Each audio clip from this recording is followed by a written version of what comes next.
Taip, turim mikrotapį firmos Jackal.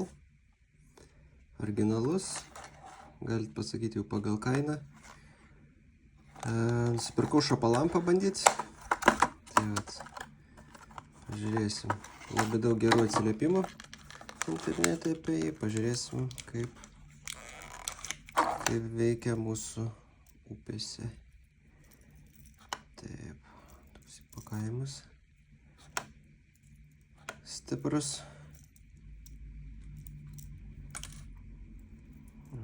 Tokios auksinės spalvos.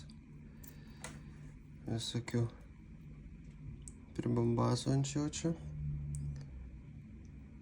Tai va. Neria negiliai. Nežinau, iki 30-50 gal centimetrų maks ten gali užskandinti. Šiaip paviršinis praktiškai paviršiumi eina. Panašiai kaip SSR čiubį. Irgi tą pačią Jackalo. Tai mikrotapį Surface Wake Bait.